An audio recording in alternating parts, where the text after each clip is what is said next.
You're listening to the Trade Show Insights Podcast, Season 18, Episode 6.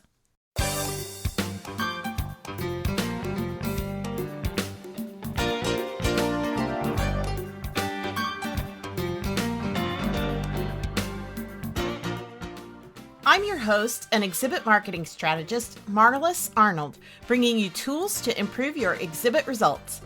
On today's episode, brought to you by the Exhibit Marketers Cafe, we're talking about strategies and best practices for lead gathering and streamlining the follow-up process.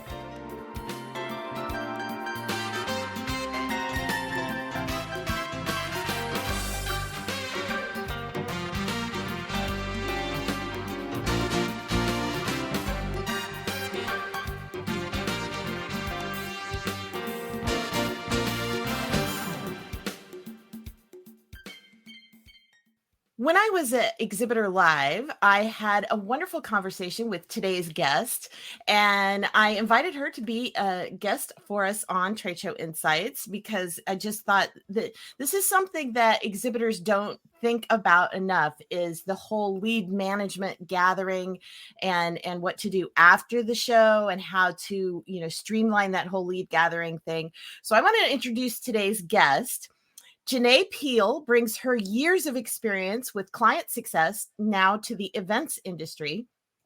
Her passion lies with helping those in need and making a difference in their lives and businesses. In her current position as client success manager at Captello, her goal is to be proactive and keep her clients informed. And one interesting bit of trivia I discovered, Janae has a degree in cinema and television arts. Very intriguing. Janae, welcome to Trade Show Insights. Hi, it's glad to be here. Glad you found that little tidbit about, cinema and television. Where'd I go? Why am I at events all of a sudden, right? Well, yeah, I think events have a lot in common with cinema and television because we have a lot of moving parts. Very true. When I first went to school, I was going for communications. So it was something that I was like, you know what, this is super fun. But as I went through, I kind of realized the cinema industry is very unreliable. Yeah. And it's just so nerve-wracking versus where I am now with events. People plan these years in advance. So it's a lot more reliable. It's definitely something that I'm happy to be here with. And I love that, one of my colleagues, Brad, he also was in cinema and television. So it's a little goofy, a similarity that we have. So, Well, but I think it makes a lot of sense. Like I said, in cinema and television, because they've got a lot of different, they're juggling a lot of a lot of events, a lot of locations for filming and mhm. a lot of those things. So it's a lot of transferable skills. So let's talk Yeah. about lead gathering. This is something that I always stress to exhibitors that it's so important that you don't they focus so much time on, making their booth look wonderful and doing their pre-show promotions and what are they going to do for giveaways and all those kinds of things. And they don't necessarily think about how to put the whole lead management system together. And that's what I always say. It's a system. It's not just Mhm. a matter of scanning badges in the booth and then you're done. I mean, there's got to be a process that comes after that fact. So let's talk about a little bit about some lead gathering strategies and how can exhibitors do a better job of really, first of all, just gathering those leads in the booth? What are some tips that you've come across? Mhm. So one of the things that our CEO Ryan Shefke loves to do at events is we eliminate chairs. He found that people sitting down don't really engage with the people at their events. It's just very standoffish. It's kind of like you're creating a border with the table that you're sitting at, or just you don't seem engaged at all. So one of Mhm. the things that we do, at least on the show floor, is we're on our feet. We're walking around, we're talking with people as they walk by, and we're maintaining that constant, movement. We're not just standing there. We're talking amongst each other. We're talking to the booths next to us. We're constantly staying engaged. And when it comes to gathering leads, it's probably the easiest thing that Captello can do because it's just using your phone. Everybody has a smartphone on them, and everybody at events, for example, have their badge. For our users, all we need to do is just scan their badge with our phone, and we have all their information that they already put in through the event, and we can save all that information and just focus on having a genuine conversation with who's in our booth rather than focusing on saving their information. Oh, what was your name again? What was your email? Yeah, Mhm. exactly. Well, and I love it. And by the way, for those who are listening who've known me for a long time, you know I always say no chairs. I did not pay Janae to say this. But it's true. It's like if you stand up and Mhm. you stay involved and you stay engaged. And I love how you said just keep the conversation flowing, because that's something I think that too many exhibitors get caught up in the whole, oh, I gotta collect the information, or even just the scanning badges. One of my pet peeves is exhibitors that are always like, oh, can I scan your badge? And that's like their opening line. They don't know Mhm. anything about me. They don't know who I am, if I'm a good lead, whatever. They just scan my badge. But I love how you said have that conversation and then let it just naturally flow into scanning the badge and capturing the Yeah. information and making that a part of the whole overall conversation. Mhm. The event that I met you at, the Exhibitor Live, was my first event. So being there and being in person really jump started how I was learning about what Captello does and how it changes perspectives of not just us there present because our CEO, he gave a couple sessions and whatnot, and we're Right? presenting, showing off our product, but also kind of just managing the people who are just like, hey, we saw you there. Oh, Uh-huh. perfect. We can continue that conversation because we Exactly. listen, and we know the phone part is like, hey, I can do it at the beginning, I could do it at the end. And we have a feature where if you wanted to, you could take audio notes, you can take regular notes. That way you can remain engaged in whatever makes more sense to you. And I think that's an important key too, because that's another thing I always tell exhibitors is don't just scan the badge and let it go at that, because there's more details that you need to know that can come out as part of the conversation. Yeah. And so, like you said, including those extra notes of, what specifically did you talk about? And, what is this person interested in? And all those kinds of things. Those are not things you're going to capture just by scanning the badge. And I think too many Mhm. exhibitors just stop with that. It's like, oh, scan the badge. We've got their contact information. We'll follow up. Well, it's like, how Mhm. are you going to follow up? If you don't have that individualized information. Right. So, talk a little bit about another thing that I think is really cool is the whole idea of gamifying lead gathering. So, what are some tips? What are some thoughts on using the gamification? Because I know Captello has that feature. What is it that you're seeing as far as gamification? What do people respond to that? So let me pull up a statistic that Brad shared with me. But he had found that at one of our most recent events, usually case studies that have gamification in their booths increases engagement about 125% on average. So 125%. Wow, absolutely. It's that's just those awesome. bright, shiny colors that, draws people in. At Yeah. least that's my guilt, I see the colors and the flashing, and I am subject to it. I'm like, "What is that? I wanna go see it." Well, and don't you think too Mhm. that there's that element of the leaderboard? That if people see a Yes. leaderboard and it's like now, not everybody, I know not everybody. My husband is not tremendously motivated by competition, but I am. So it's like, if I see I'm like number 4 on the leaderboard, oh, I gotta keep trying and try to get up there and get to Yeah. number 1 or whatever. Mhm. So, are you seeing that that's definitely a motivator for people as well?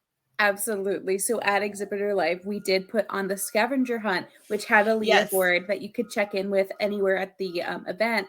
And I am a highly, highly competitive individual. So, but being on my side, I can't really compete too much. But we had a system where we had teams, so that we had the four event, or sorry, LIVE. So Oh, okay. For exhibitor live, Live, LIVE. exactly. So Okay. we had 4 different teams amongst whoever joined, and then there was also an individual leaderboard. So there were people at the top, and I forget what the point value was, but we did have a prize initiative, and you could do multiple different things to get points, and it was to drive engagement. So Hmm. one of the examples was take a selfie, put it on our mosaic. And that's something that we like to do at events so that you guys can see your mosaic, you can search and find your name, and it looks really cool with whatever image is with that event. Right. Um, and another way was by sharing your information and networking with other people. So rather than just having to scan a badge, you could go have someone else open up the app. They can have a QR code, you scan it, and you have their information now to network with. So, on a personal Smart. level, you get to know who they are while also earning points towards the scavenger hunt and being competitive like me. Where we had, there was this one lady who kept going around. I talked with her for maybe a half hour. She was so lovely. And she was just like, tell me everything I can do to get all the points possible. I want to be on the top of that leaderboard. And by the last day on our event, she was, I believe, fourth place. And I had met the person who was in first, and the first and second person kept flipping.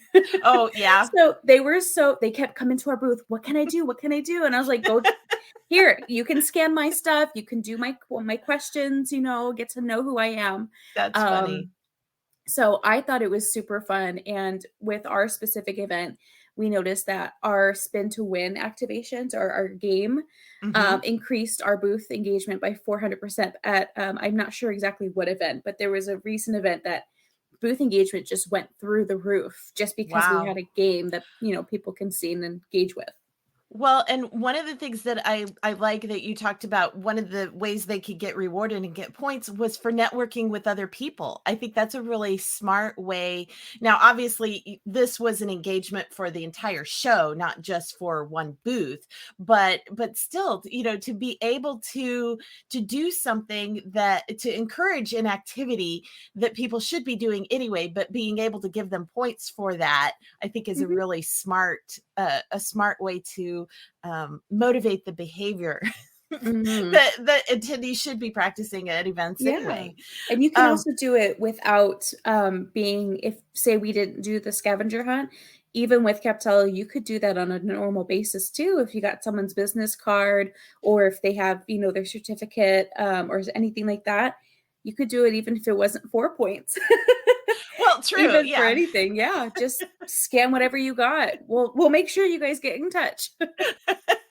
Well, and that's true too. I mean, it's because I think that's the thing right now. Everybody's excited to be going back to events, but it's Hmm. not so much.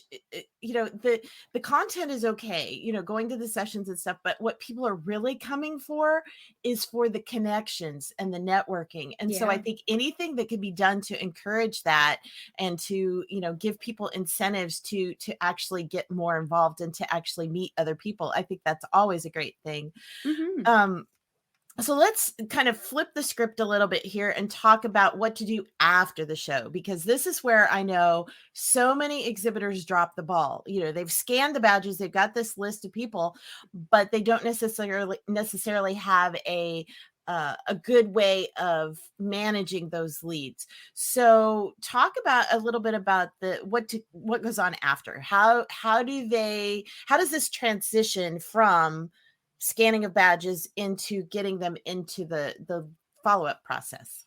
Hmm. Yeah. So one of the things that we make sure, so we don't want leads to fall through the cracks. And Right. that's, what everybody complains about. It's something that just sometimes just happens due to whatever.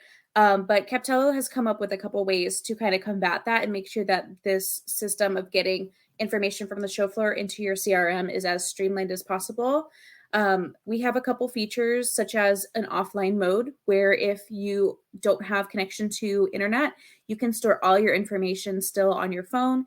And as soon as you go somewhere that has internet, you connect to it, everything's going to go through. So it's not just this one single lead, it's whatever you've captured. So that's definitely one way of, a common complaint is the Wi-Fi here sucks. What Well, can I yeah. do to still, what can I do to still get my information? well, you don't have to have the internet. We can work with you, get you guys set up so that you don't have to worry about the internet. You still get all your information. But also in our app, as we're talking with you after we've scanned your badge and we're engaging in conversation, there is a way of scheduling a meeting with our sales reps directly. So we'll put you on their calendar ASAP. That way, our sales reps can immediately see, oh, I'm meeting with this person on this date, and they can immediately start, following up, put them in. But then everything does go to the CRM pretty much immediately. So when it comes to the process of integrating it, it's pretty instant. It'll go through, you'll just, double check if there's something that maybe isn't right, if there's maybe some Mhm. duplicates to review as normal, but it's going to go straight through. As long as you have it mapped out ahead of time, there's nothing to really, worry about. You can have Salesforce, Microsoft Dynamics. Yeah, And I think that's the key point too, is have it mapped out ahead of time. So have that all built in so that it just automatically, the leads that you capture go automatically over into the CRM system, exactly. because you don't want somebody scrambling afterwards trying to figure out how to hook all this together and everything. And then you have Um, to divvy it up to all your sales reps and who's yeah. going to have it afterwards, and who gets this one, who actually talked to them on the show floor. It's a mess. Yeah. Well, and that's another thing too, because oftentimes who the person is talking to them on the show floor is most likely not going to be the person following up in a lot of exhibits. So, Mhm. having that smooth transition so that the lead is captured and then everything goes through with the notes, that you've actually taken on the show floor. Because again, that's why those notes are so important, because Mhm. the person who's following up wasn't the one actually having the conversation. So they need to know what's already been discussed and what this person is interested in. So I think that's a really important piece. Talk a little bit Mhm. about, I know that there's some really creative ideas as far as personalizing and what to do for follow-up, some creative ways to do that. Do you have some tips or some examples for that? I think I do, and that just comes with experience where, when you try all you can to get a hold of someone. And so in my previous job, I kind of worked with clients, making sure that we had everything set up for them, so that we could send out what they needed on the days that they needed us. So one of our most common issues was they said that at their event there was a problem. And so immediately we're like, hey, what went wrong? Or they're just unresponsive. And Mhm. what I found out in my previous job was as soon as a manager or a director reaches out, they instantly respond. They just want to see someone that's not you, which is the worst. Um, Oh, that's it's that's sad. I think it's and from what we've noticed was because we used to be dedicated to certain accounts and it was in a larger platform, so it wasn't as personalized as Captello is.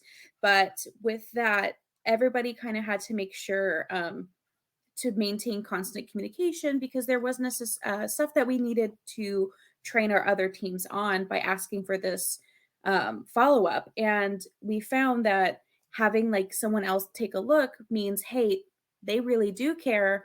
We do need to have that extra little, maybe if something went wrong, we're giving you that extra help. Hey, my manager's involved. They really do want to know what's going on. Can you, give me that information? And we found that like 80-90% of the time they reached out immediately and they were very thorough on what was going on because they felt more heard just because it Hmm. was someone else. For me, I wouldn't ask like a coworker who was doing the same job. I would definitely ask like a lead or someone maybe with a different role. So like for example, I'm a client success manager, but I also have it where there's a client success director. Her name is Laura. I work with her, and if it's So, probably not going to happen here, but from what I've experienced, if I do have that, I'd be asking her. I'd be like, "Hey, do you think you could help me email this?" Or send this, maybe get some feedback on an email or something. But I found that going to leadership was always really helpful, and 9 out of 10 times it got me exactly what I needed so that we didn't lose a potential customer because they had a bad experience and we couldn't get a hold of them. that's interesting. Yeah, I guess I hadn't thought about that. I would feel like that passing it up to a director would be more intimidating to them than having you follow up. But I can see where you Mm, said if they actually had a problem or a serious issue that they were needing addressed, that they would maybe feel like, oh, well, this person has passed it up to somebody really important who's now following up with me, or so a lot of it, I think, is in the perception of what people believe. It's not that that person cares more than you do. It's just that they have a different perception. Exactly. They have a higher level of thinking and seeing things, and they've most likely been in the role a bit longer too. So they'll know, hey, I've seen this situation before. Let's go see a similar, let's find a similar outlook and all that. But it was definitely something that helped me a lot. But it was in a previous job. It's a tool and a tip that I will utilize if I need to, Yeah. because I think it's really important to follow up when there's problems, and for someone to kind of just, like, hey, I had a problem. I don't care. I'm giving up is just not, I don't like that kind of attitude. And it's like, no, let me help you, because it shouldn't have Yeah. been like that. Let me see what the problem was, whether it's, something on our end, if it's user error, let's at least get to the bottom of it. It's not like, hey, it's your fault. It's let's work through it so that you can have a better experience and And we I can think learn. there's some really great tips, because I think a lot of times exhibitors do tend to give up. If they try to follow up with somebody and they're not getting response, they just give up. And so I think that's a Mhm. great tip for, here's one more way that you can try, have somebody else reach out and see if that's any more effective than the radio silence that you're getting when you Yeah. send something out. So Mhm. well, and on that, because I know you are the client success manager. So, what are your keys? Do you have any tips for some good client onboarding? As you're doing this follow up, what are some tips as far as getting people onboarded and really starting that client experience? Any tips? So from my experience, I know we have our own onboarding team, and once that client goes through and they learn how to use the software that they purchased, once they're confident and everything like that, that's when they transition to client success. And that's when I would be reaching out and just like, hey, how was your experience? And that's when that relationship kind of starts. And my biggest tip is start as soon as possible. I think Hmm. that a lot of people, after their onboarding, they kind of just, cool, that means they're set and good to go. I'll reach out later. You should reach out Yeah. pretty immediately, at least Hmm. introduce yourself, because your onboarding associate's going to help and introduce you. But if you don't engage with them and, they're just seeing a name, they don't know what you're like. They don't know if you're reliable or not, and they're not going to remember you when they have an issue later on that they need to ask for help. But if Well, and you I establish it, oh yeah, go ahead. No, I was just gonna say, I think that's a key. You talked Mhm. about that you're just a name to them unless you've reached out and built that personal connection. I think that's a Yeah. lot of the key is, and again, it goes back to having good notes, because that's one thing I tell exhibitors all the time is, if you make notes on anything, like, I might make a note that says, oh, Janae just got a new puppy, and then when I followed up with you, I go, hey, Janae, how's it going with that new little pug that you got? Oh, how'd you know? And see, that's Yeah. exactly, people are like so amazed. They think I remember all these things when I've actually made the notes. I mean, I can't remember Uh-huh. everything I talk to everybody about, but when I've got that little note there, that also helps me, because I remember, oh yeah. Now again, if you're handing it off to somebody else to follow up, it's not, not going to work so well. If Janae followed up with somebody and said, oh, how's the puppy? They might think, oh, this is a little creepy, but Yeah, how'd you know? how'd you know? But yeah, if you can make notes, or again, as you're going along onboarding them, if you learn things about them, keeping those notes and Yeah. incorporating that, I think that's a great way to tie in. Well, one other thing I do Mhm. want to point out, we'll put a link in the show notes. On the Captello website, there's a great ROI tool that's very in depth, that helps you really calculate, what kind of ROI are you getting, or are you wanting to get from your leads? And I think that's a great tool. So any little quick tips on that before we wrap up? Not too much on it. I know it's very high level, but I do know that it is a free resource. So if you just fill out a couple of the questions, you can kind of see what it looks like for you and what you currently have. And then you can see ways to improve on based off of that. And I think that tracking ROI is not something that I've heard everyone do. And I think it's No, incredibly important. Yeah, I think it's incredibly important because you kind of need to know what you're doing and if it's working or not. Otherwise, you get exactly. stuck doing the same thing and you don't know any better. And it's not good to be stuck in that kind of routine. I think that everybody should be flexible. I think everything changes, our demographics are changing. There's so many women out there in the field, whereas it wasn't like that 20, 30 years ago. And it's just, let's keep track of how everybody engages differently and keep learning and growing from that by tracking, your ROI and everything. Well, and exactly, you don't know how to improve if you don't know where you're at right now. What are you Exactly. achieving? What have you achieved at previous shows, and where are you trying to go with it? So I think that's a great tool that people can use to figure out what their goals are going forward. So, Yeah. Janae, thank you so much for joining us today on Trade Show Insights. It's been a lot of fun. I mean, we had a great conversation in Louisville, and so it was great to just follow up with that today and Hmm. learn more about your tips and some of your behind the scenes ways of managing leads in a better way. So, thank you for being our guest. Thank you so much. It's been wonderful.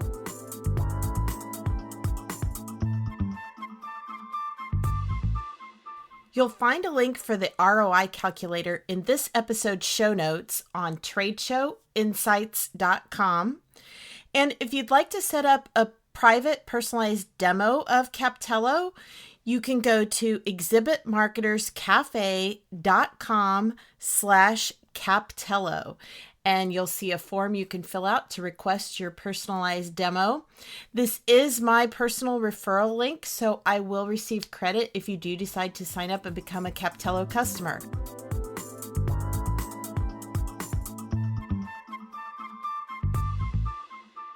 If you enjoyed today's episode and would like more, you can subscribe to the Trade Show Insights podcast and automatically receive future episodes on your chosen device. Simply search for Trade Show Insights in Apple, Spotify, Stitcher, or virtually anywhere else that podcasts are found, then click the subscribe button. Trade Show Insights is protected by the Creative Commons copyright license. You may feel free to share this recording with colleagues or embed it on your own blog as long as it's shared in its entirety and is not used for commercial purposes.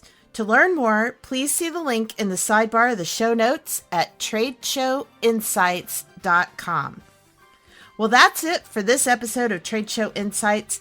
Be sure to check out our show notes and archives at tradeshowinsights.com. You can also connect with me using the social media links or the contact page on the site. I'm Marlis Arnold. Thanks for listening, and be sure to join us next time for more tools to improve your exhibit results.